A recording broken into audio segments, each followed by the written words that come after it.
Before you watch this story, hit that like button and subscribe to our channel right now. What you're about to witness is one of the most shocking moments in military academy history. A group of cadets decide to bully the new girl in their military program, but she turns out to be something they never expected. She's a Navy SEAL with combat experience. What happens next will absolutely stun you. Trust me, this story will restore your faith in justice. Watch this. It was the first day of the new semester at the National Military Academy. A young woman named Commander Sarah Mitchell walked onto campus in civilian clothes, carrying a small bag. She was 34 years old, had spent 12 years in the Navy as a SEAL, had served in 3 combat zones, and was now transitioning to become an instructor at the academy. But the cadets didn't know any of that. To them, she looked like a new civilian employee or maybe someone's family member visiting campus. A group of 5 male cadets, all of them first-year students aged 18 and 19, saw Sarah walking across campus. One of them, a cadet named Marcus, recognized that she was new. "Hey, new girl," Marcus called out. "You look lost. This is Military Academy. You need to know how things work around here."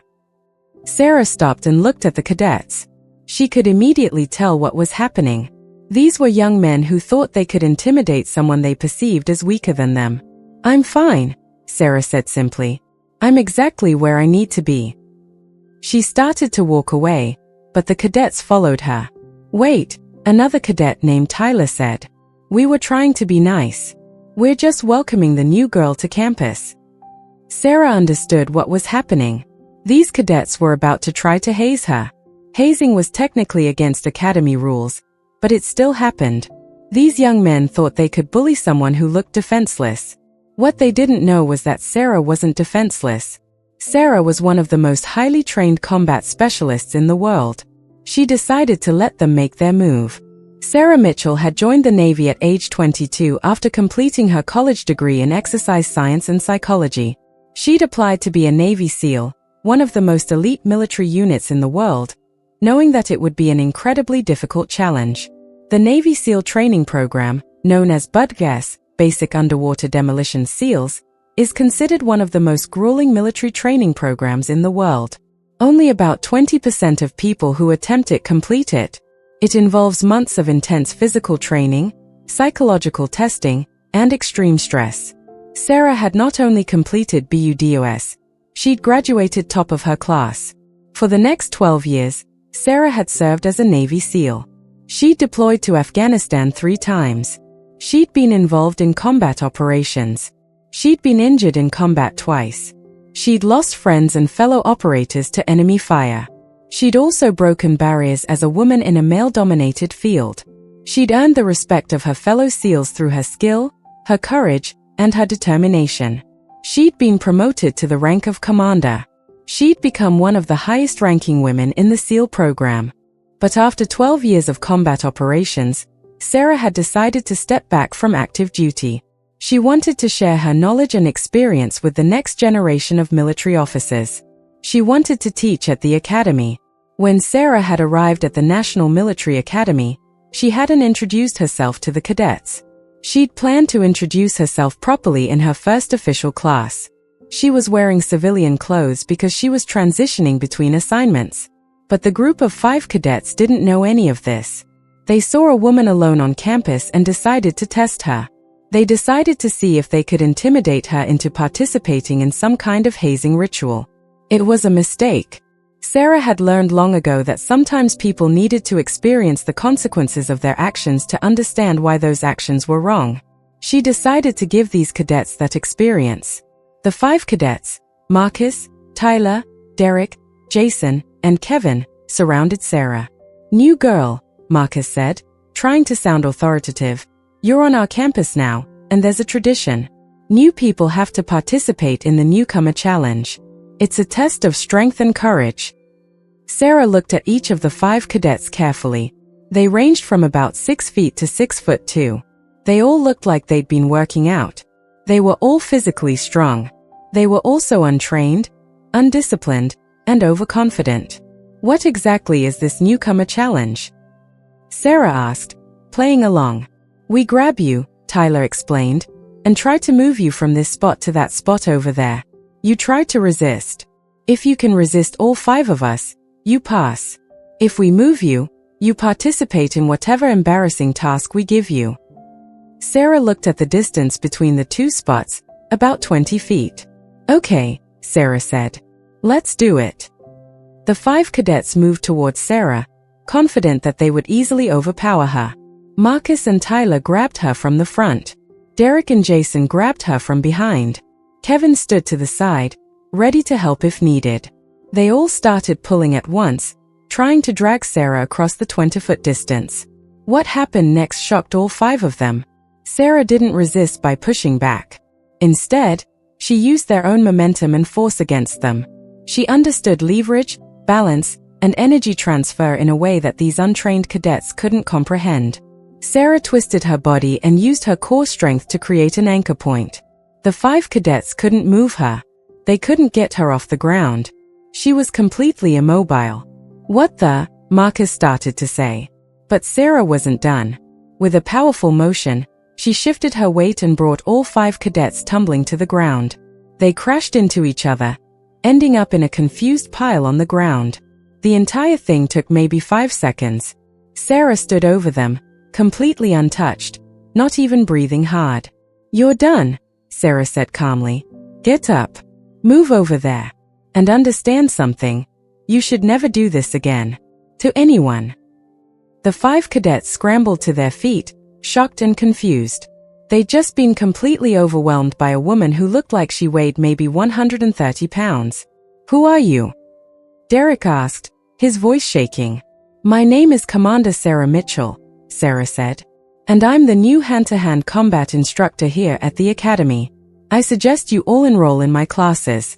You have a lot to learn." Before any of them could respond, Sarah walked away, leaving the 5 cadets standing in stunned silence. Over the next few days, word spread through the Academy. The 5 cadets had told other students what had happened. The story had been embellished. Some versions said Sarah had thrown all 5 of them through the air. Some versions said she'd broken bones. The truth was extraordinary enough without embellishment. The new instructor had taken down 5 cadets without any effort.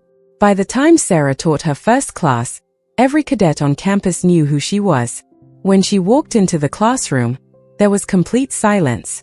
Everyone wanted to see the woman who'd taken down 5 cadets with her bare hands. Sarah stood in front of the class of 30 cadets. "I'm Commander Sarah Mitchell," she said. "For the next year, you're going to learn hand-to-hand combat, survival training, and tactical awareness.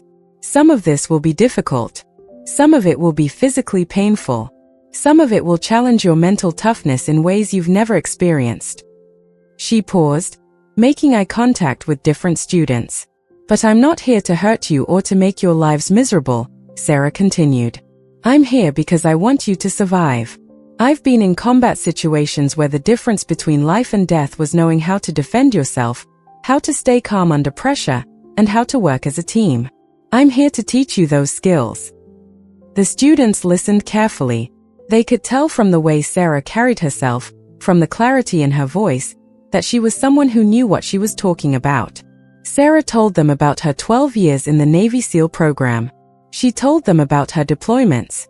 She told them about her friends who died in combat. She told them about the value of training and discipline and mental toughness. The students were riveted. At the end of the first class, Marcus approached Sarah. "Commander Mitchell," Marcus said hesitantly, "I wanted to apologize for what happened on the first day. I didn't know who you were. I shouldn't have tried to bully you." Sarah looked at Marcus carefully. She could see genuine remorse in his face.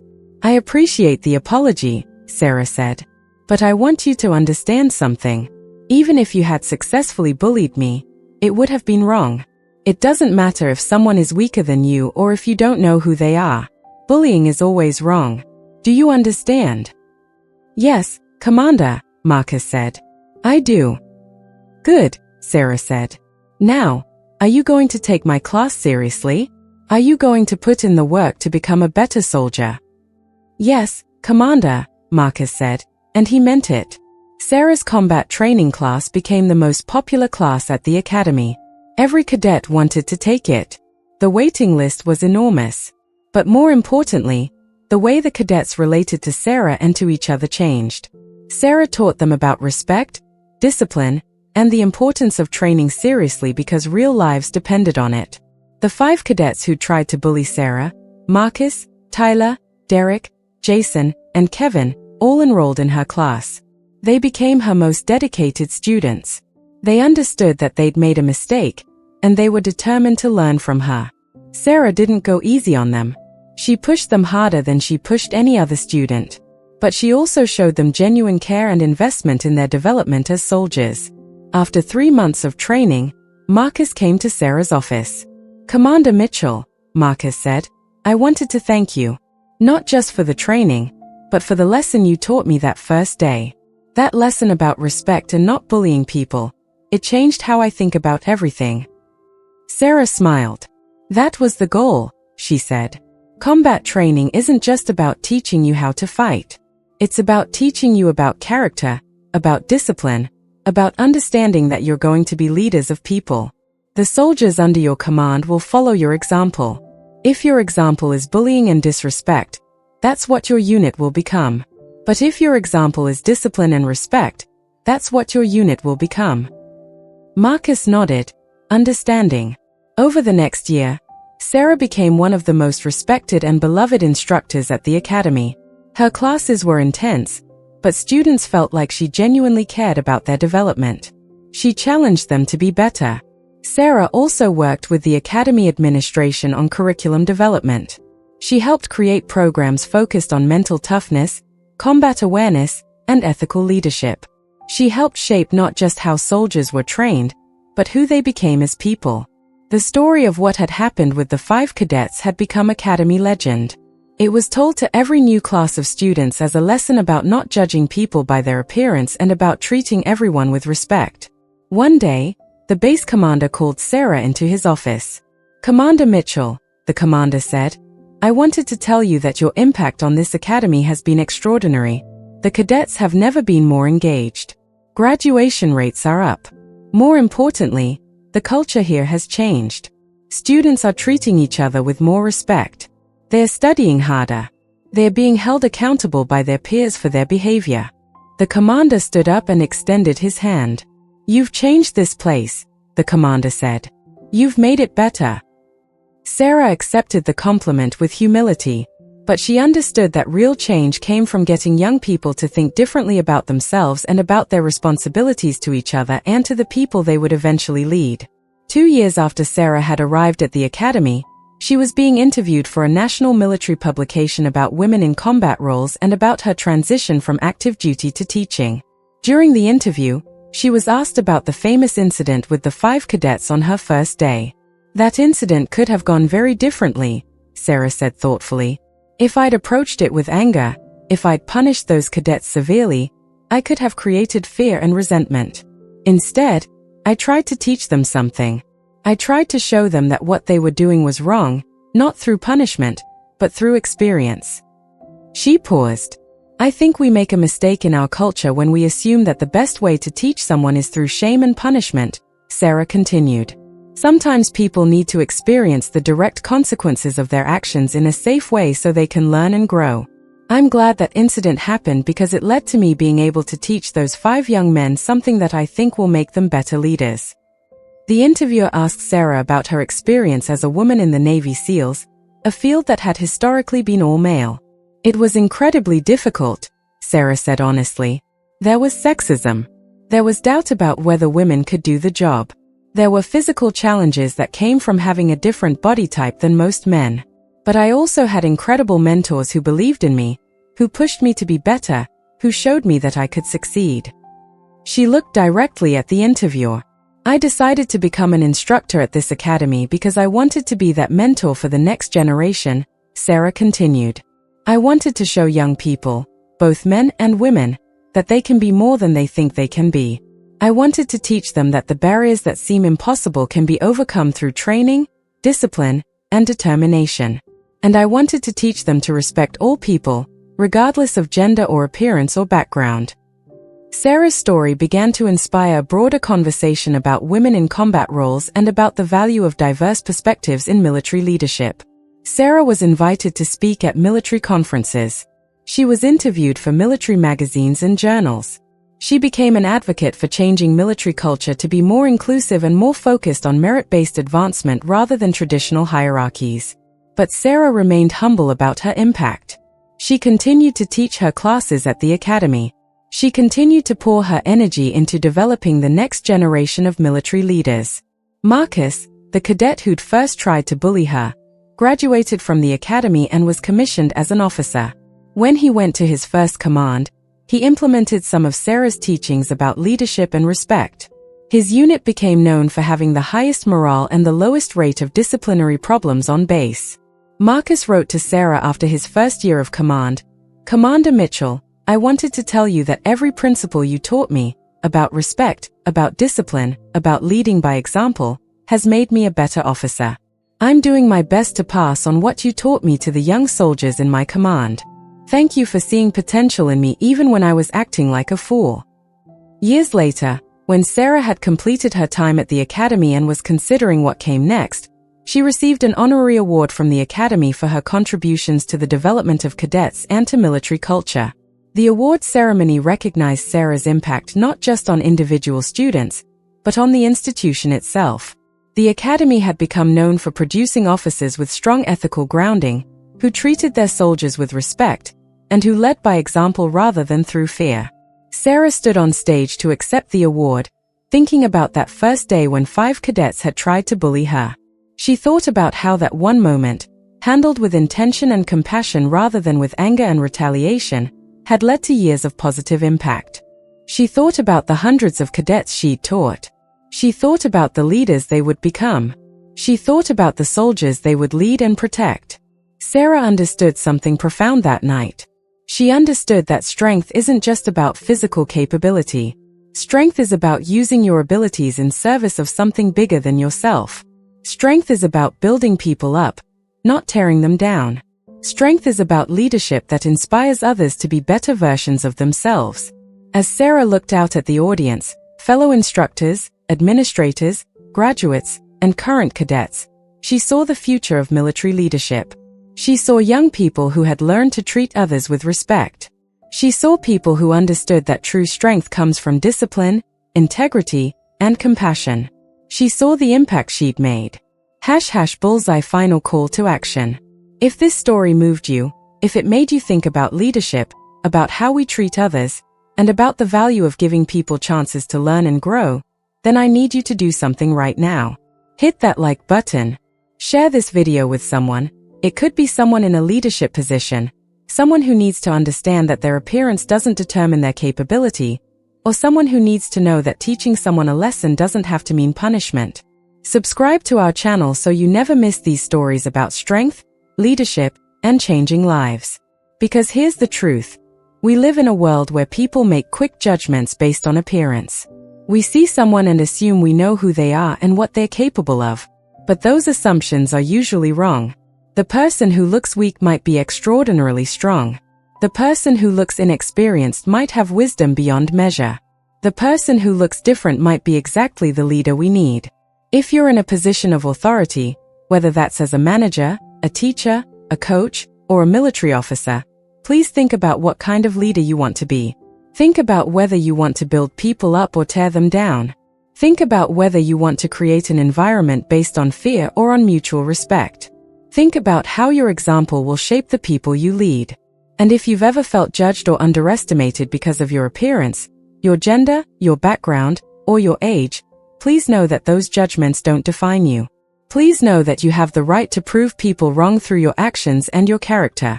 Please know that your true value goes far deeper than what people can see on the surface. Leave a comment below and tell us, have you ever surprised someone with your abilities or your knowledge? Have you ever been a leader who helped someone see their potential? Have you ever learned an important lesson through a powerful experience? Have you ever changed your mind about someone after getting to know them? Share your story in the comments.